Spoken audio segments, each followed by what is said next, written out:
ஐந்து கருத்தினை ஆனை முகத்தினை இத்தின் இளம்பிறை போலும் ஏற்றினை நந்தி மகந்தனே ஞானக் கொழுந்தினே குந்தியில் வைத்தடி போற்றுகின்றேனே. குரு சரணம். தர்மசாஸ்திர ஜோதிட வித்யாலயாவின் வாரம் ஆறாவாரம் நிகழ்ச்சியில் இந்த வார தலைப்பு வாழ்க்கையை வளமாக்கும் ஸ்தலங்களும் ஸ்தல விருட்சங்களும் 27 நட்சத்திரங்களும் என்ற தலைப்புல நம்ம பார்க்க போறோம். அது என்னங்க ஸ்தல விருட்சம்? 27 நட்சத்திரத்துக்கு உண்டான மரங்கள் என்னென்ன நம்ம பார்த்துருக்கோம். இப்ப ஸ்தல விருட்சம் ஒவ்வொரு நட்சத்திரத்துக்குமே ஒரு சில குறிப்பிட்ட ஸ்தலங்களுக்கு மட்டும்தான் நம்ம போய் அது தரிசனம் பண்ணிட்டு வந்திருக்கோம். இப்போ 27 நட்சத்திரத்துக்கும் ஒரு மரம் மட்டும் இல்லாம ஒரு நட்சத்திரத்துக்கு பல்வேறு ஸ்தலங்கள் உள்ளது, பல்வேறு ஸ்தல விருட்சங்கள் அந்த ஸ்தலத்தில் இருக்குது என்ற தலைப்புல தான் நான் இப்ப பேச வரேன். பாத்தீங்கன்னா ஸ்தல விருட்சம் அப்படின்னா என்ன அப்படின்னு பாத்தீங்கன்னா, கோயில்ல தல புராணத்தோடு மூலவரோடு தொடர்பு படுத்தி சொல்லக்கூடிய ஒரு விஷயம்தான் ஸ்தல விருட்சம். அந்த ஸ்தல விருட்சங்கிறது அந்த கோயிலுடைய ஆணிவேர் மாதிரி இருக்கும்.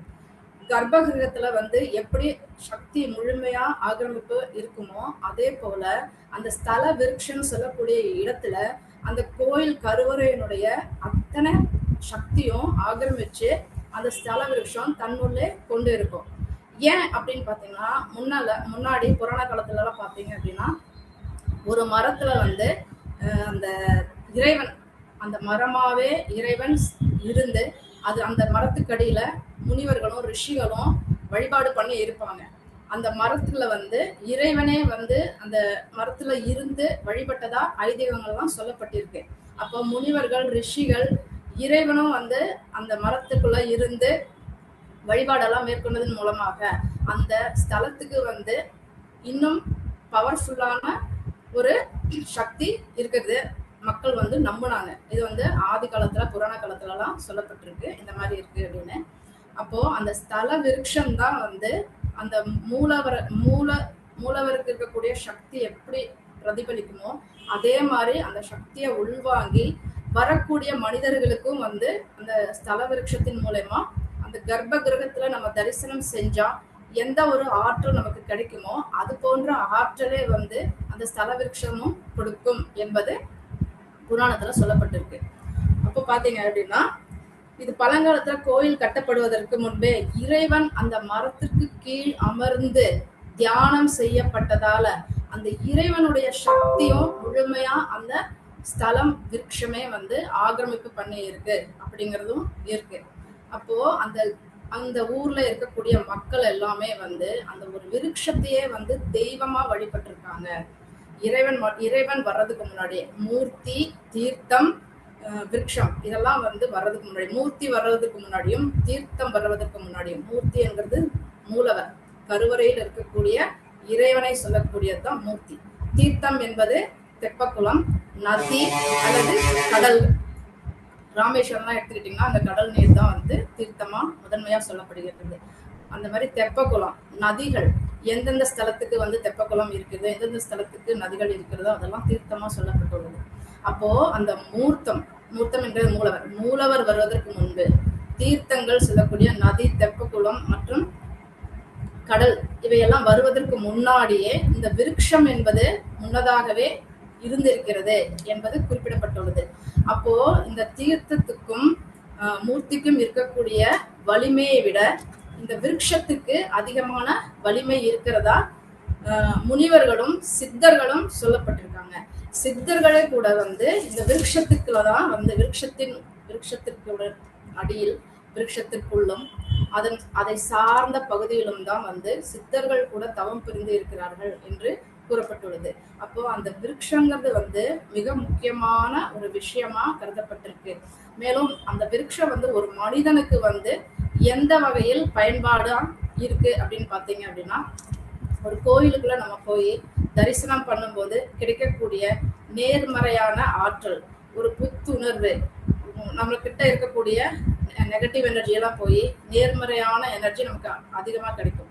கோயில் போயிட்டு வந்தாலே மனசெல்லாம் சந்தோஷமா இருக்கும், ஒரு புத்துணர்ச்சி இருக்க மாதிரி இருக்கும். ஒரு புதுசா உடம்புல பிளட் உருவான மாதிரி இருக்கும். அந்த மாதிரி உயிர் கொடுக்கக்கூடிய சக்தி அந்த ஸ்தல விருட்சத்திற்கு உண்டு.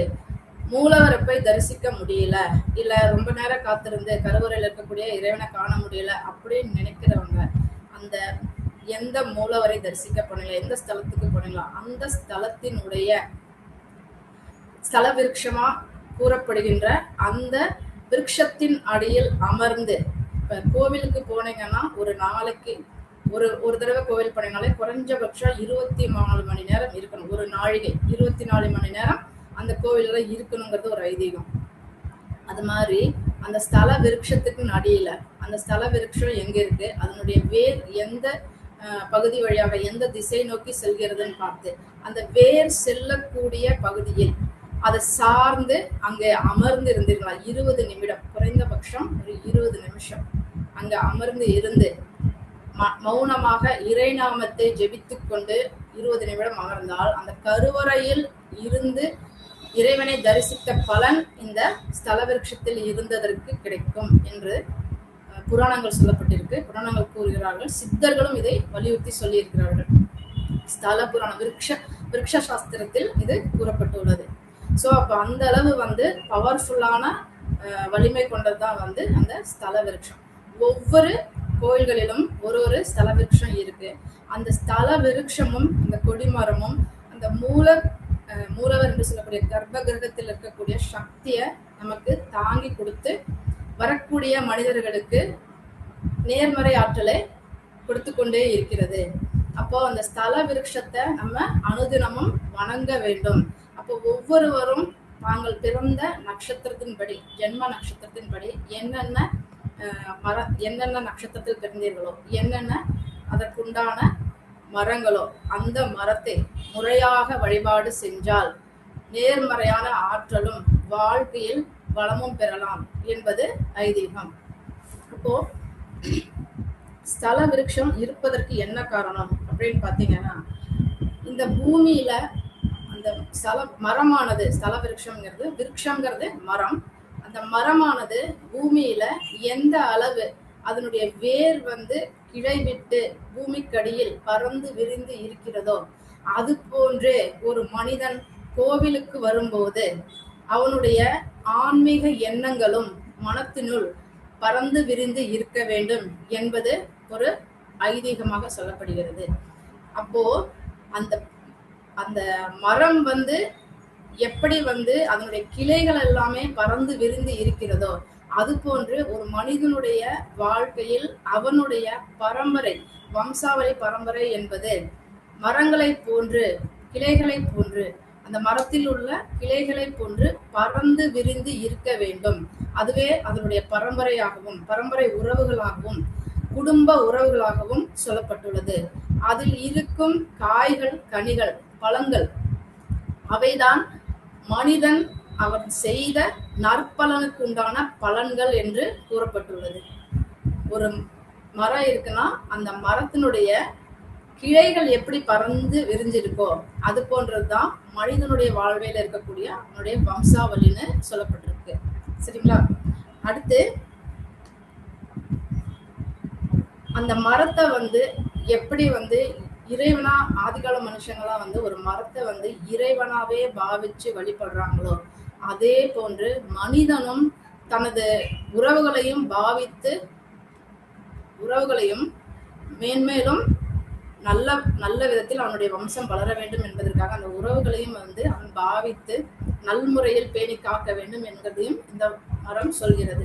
ஆள் போல் தலைத்து வளர வேண்டும் என்பது போல இந்த உறவுகளையும் மனிதன் மரம் எப்படி தலைத்து ஓங்கி இருக்கிறதோ அவனுடைய உறவுகளையும் அந்த அளவு வைத்துக் கொள்ள வேண்டும் என்று சொல்லப்பட்டுள்ளது. அதன் பிறகு இந்த விருட்சமானது ஒரு மனிதனின் வாழ்க்கையில் கஷ்ட காலங்கள் அல்லது அவனுடைய தசாபுத்திகள் சரியில்லை என்றால் அந்த நேரத்திற்கு உண்டான அவனுடைய ஒரு ஜாதகரின் தசாபுத்தி சரியில்லை என்றால் அந்த தசாபுத்திக்கு ஏற்றவாறு விருட்சங்களை வாங்கி அனுதினமும் அந்த விருட்சத்திற்கு நீர் ஊற்றி அந்த விருட்சத்தை வளர்த்தால் அவனுடைய அந்த ஜாதகருடைய தசாபுத்தி சரியில்லை என்றால் அது நிவர்த்தியாகும் என்றும் கூறப்பட்டுள்ளது. சரிங்களா?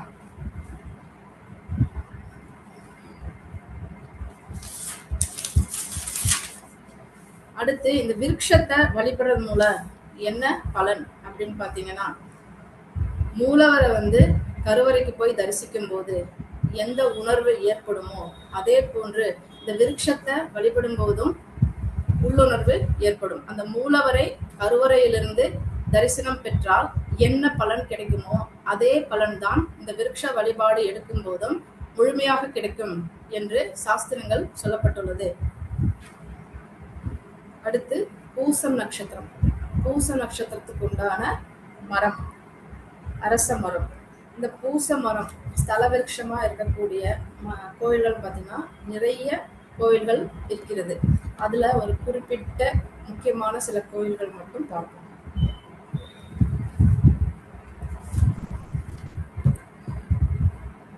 அருள்மிகு வள்ளியம்மன் திருக்கோயில், மருதமலை, கோயம்புத்தூர். அருள்மிகு அமனலிங்கேஸ்வரர் கோயில், திருமூர்த்திமலை, திருப்பூர். இந்த கோயில வந்து பிரம்மா, விஷ்ணு, சிவன் மும்மூர்த்திகளும் வந்து இருக்கிறாங்க. இது வந்து விசேஷமான ஒரு கோவிலும் கூட. அடுத்து அருள்மிகு வல்லபை ஐயப்பன், வல்லபை நகர், ராமநாதபுரம். அருள்மிகு பூவராகவன் அம்புஜவல்லி திருக்கோயில், ஸ்ரீ முஷ்ணம், கடலூர். அருள்மிகு ஆதி கும்பேஸ்வர விநாயகர் திருக்கோயில், செண்பகபுரம், நாகப்பட்டினம். அருள்மிகு அரசலீஸ்வரர் பெரியநாயகி திருக்கோயில், விழுப்புரம்.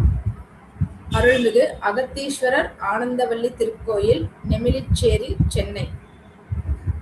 அருள்மிகு ஆதிகேசவ பெருமாள் மயூரவல்லி தாயார் தேவஸ்தானம், மயிலாப்பூர், சென்னை. அருள்மிகு வரதராஜ பெருமாள் தேவராஜ பெருந்தேவி திருக்கோயில், காஞ்சிபுரம்.